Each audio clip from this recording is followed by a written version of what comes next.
সিরাজগঞ্জের কড্ডায় silk city এক্সপ্রেসের একটি বগি লাইনচ্যুত হওয়ায় ঢাকার সঙ্গে উত্তরাঞ্চলের রেল যোগাযোগ সাময়িকভাবে বন্ধ রয়েছে।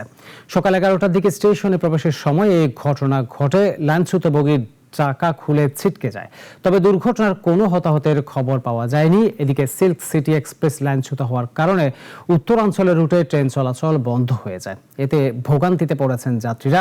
উদ্ধারকারী দল লাইনচ্যুত বগি সরিয়ে রেলপথ সচলের কাজ করছে।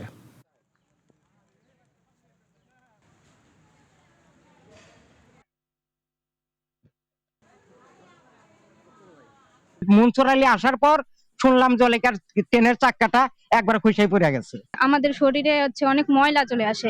আমরা খুব ভয় পেয়ে গেছিলাম, ভাবছিলাম হয়তো লাইনচ্যুত হয়ে গেছে।